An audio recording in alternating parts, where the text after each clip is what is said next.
Qala ta'ala kul qad ja'akum rusulun min qabli bayyinati wa billadzi qultum falima qataltumuhum in kuntum shadiqin. Mun kula terus nang. Kullu nafsin dha'iqatul maut. Kullu nafsin saben-saben wong sing bernyawa atau apa sing bernyawa iku dha'iqatul maut iku bakal nyicipi kematian. Ya manane ngrasakno sing diarani mati. Ora kok ana mati mbok.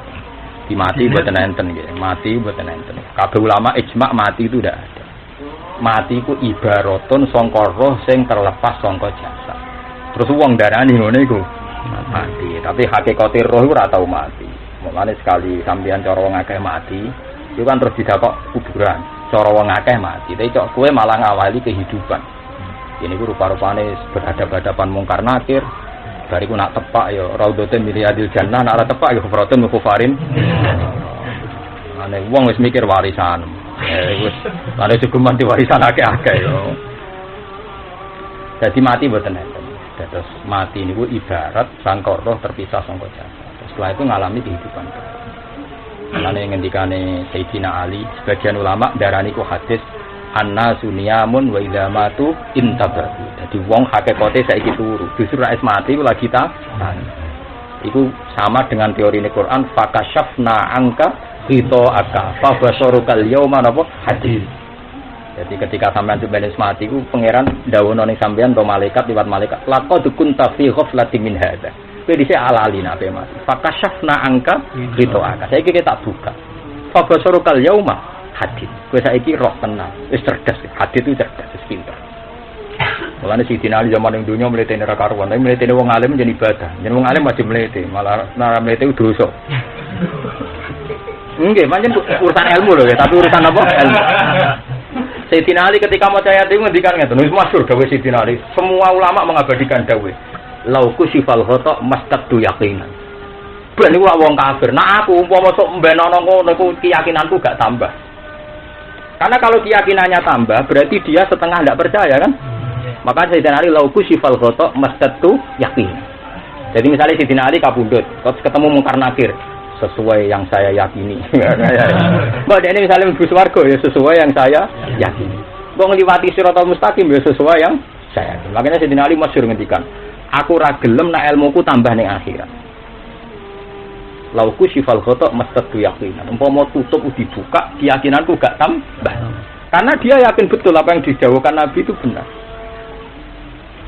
Makanya masyhur Sayyidina Ali ngendikan ilmu hakikat maksudnya begitu. Makanya nanti kalau sampean ditakoki marbuka aman nabi juga itu kan banyak yang enggak bisa jawab atau yang jawab dengar-dengar. Itu masyhur juga kalau ini yang enggak hadis ya di dunia wali itu.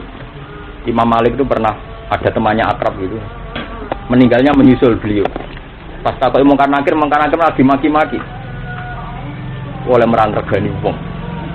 Iki ulama zaman ning dulu. Iso kok takoki marbuka itu. Itu masyhur sekali di dunia wali. Kalau Rabi Adawiyah malah seru meneh ketika ditanya Marabuka itu dia nenewani. Ilahi. Kula kok ketemu kawula paling aneh sak dunya. Wong jenengan zat paling jelas, paling saya cintai mulai zaman hidup. Kok malah niki nembe takok Marabuka. Seakan-akan jenengan itu zat yang tidak diketahui. Wong zat begitu jelas kok lagi apa? Ditakok. Niki kawula jenengan sik aneh. Barang ngono kok apa? Ditakok. Barang jelas kok apa? Ditakok. Makanya cerita-cerita wali itu mungkin nggak ada sanad secara ilmu hadis, tapi mesti ada pembenarannya di umumatil Quran. Ini Dewi Imam Ghazali. Ada pembenarannya di umumatil Quran. Misalnya gini, ala inna auliya Allahi la khaufun alaihim wa lahum yahzanun lahumul busyra. Kalau mereka ketemu mungkar nakir dengan gambaran serem, tentu berarti ada khaufun kan. Dan mereka kalau takut nggak bisa jawab, berarti ada yahzanun kan. Padahal khas walinya Allah itu tidak ada susah, tidak ada kekhawatiran. Lah anak gue bayangno wali kok ditakoki mungkar nakir, dibayangno dibentak macam-macam, berarti ada khaufun kan? Juga ada yahzanun kan? Padahal wali la khaufun alaihim wa lahum. Nah, kalau ketemu mungkar nakir dalam keadaan serem, berarti enggak lahumul busyra kan? Padahal wali ku lahumul busyra. Anane seneng. Fil hayatid dunya fil akhirah. Bahkan nanti para malaikat itu ngendikan nang para wali nahnu auliyaikum fil hayatid dunya fil akhirah. Sehingga cerita-cerita ini meskipun Anda tidak percaya karena tidak ada hadisnya misalnya kata Imam Ghazali, paling tidak Anda harus percaya umumatil Quran. Umumatil Quran tentang wali adalah tidak ngalami ketakutan. Meskipun ceritanya tidak harus seserem yang dibayangkan orang-orang sufi. Sampai kelasnya mungkar nakir masalah. Tapi memang iya itu nyata. Misalnya tentang sakaratul mauti. Melihat cerita Israel kan serem gitu. Kacau lah, serem kacau. Tapi ternyata Nabi Musa mau diculek kan. Dan itu ada hadisnya. Orang diculek ya bisa tenan. Matur pengiran Gusti. Jenengan sepudi ngutus tiang, ngutus kula mateni tiang sing ra kepengin mati. Nyatane pengiran ngendikan Israel, ya iku kekasihku kok kono sing sopan. Mari pati didandani mbek pangeran terus kon sing sopan. Maturna Nabi Musa, kapan jenengan kersa kapundhut? Ya pokoke kandhani sik, Nabi Musa enak aja, pokoke apa? Kandhani sik. Itu artinya ada kan? Itu kan artinya kan ada cerita tentang serunya Israel ternyata tidak berjalan dengan Nabi sinten Musa. Ben sampean ngerti, jadi ada umumatil Quran. Ono spesifik tugasnya mungkar. Ono spesifik tugasnya Nabi Apalagi kalau sampean baca di hadis-hadis sahih tentang Israel kan mau kan pun nanti ngalami diculek Nabi Musa. Lah Israel sing rondok salah itu duga Nabi Muhammad. Mungkin kan diduga Nabi Musa. Padahal Nabi Muhammad lebih baik kan enggak sekereng Nabi sinten Musa. Tapi nyatanya Nabi Israel malaikat Israel ketika sowan Nabi Muhammad itu masyhur di hati-hati sahih. Beliau tidak berani masuk. Ketika kanjeng Nabi badhe kapundhut kan masyhur ngendikan apa tengene Fatimah teng Aisyah. Niki kalau tak warai cerita kematian, ben sampeyan nak mati rodok tertib ya sampean. Nak mungkin terguyon.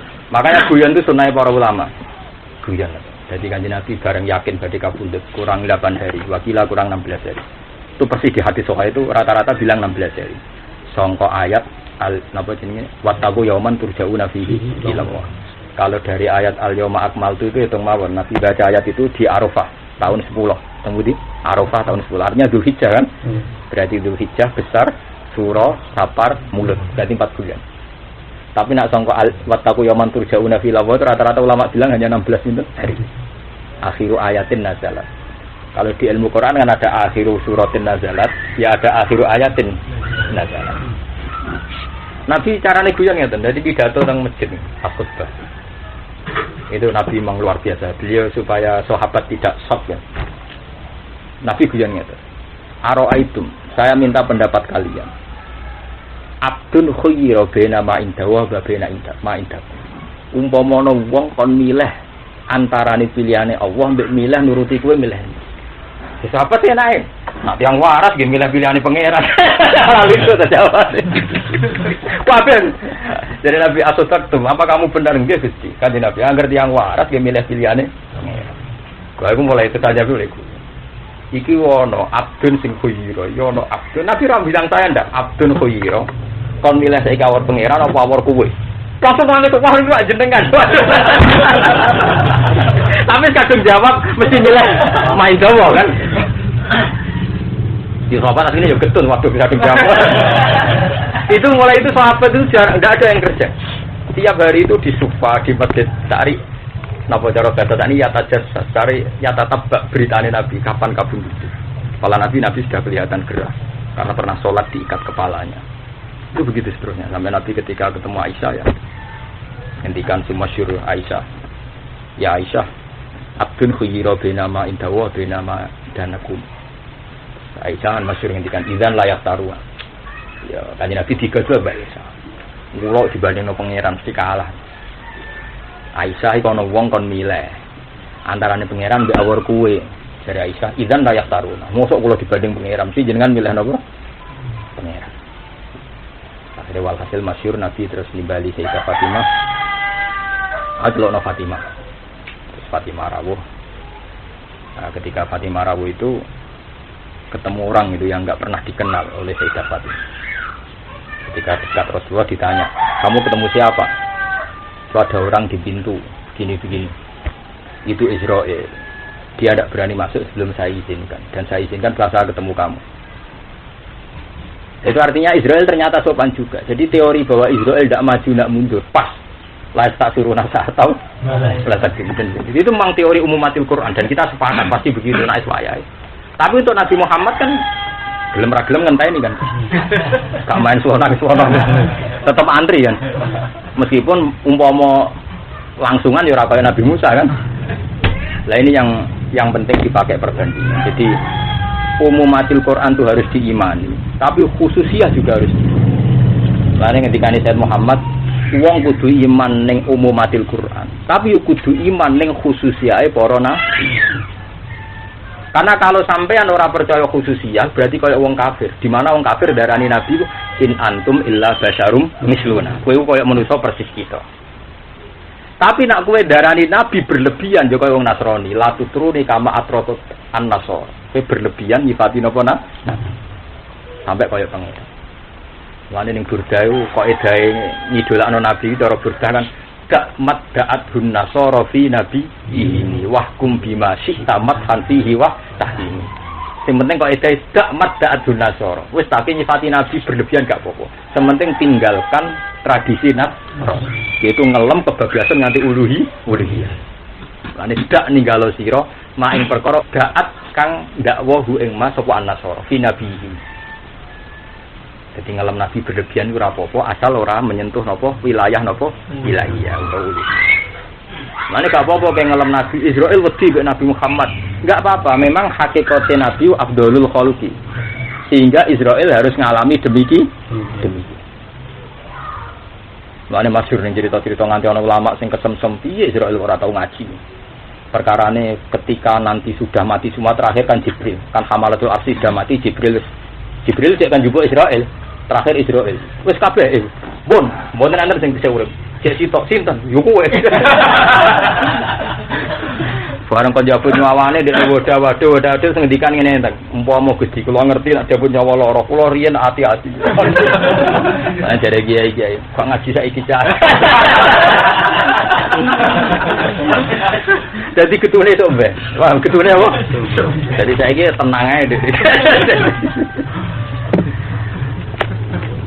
Paham ya, terus mati ini eleng-eleng ya, terus mati ini bu. Kalau para nabi dulu itu punya guyonan-guyonan begitu untuk tasbit di umat ini. Jadi nabi kayak guyonan apa? Ono abdun khuyya. Subhanallahi wa bihamdihi adada khalqihi wa ridha nafsihi wa zinata arsyihi wa kalimatih.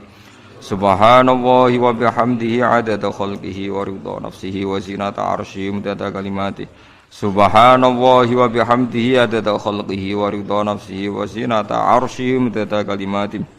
Subhanallahi wa bihamdihi adada khalqihi wa ridha nafsihi wa zinata arsyihi midada kalimati. Subhanallahi wa bihamdihi adada khalqihi wa ridha nafsihi wa zinata arsyihi midada kalimati. Subhanallahi wa bihamdihi adada khalqihi wa ridha nafsihi wa zinata arsyihi midada kalimati. Subhanallahi wa bihamdihi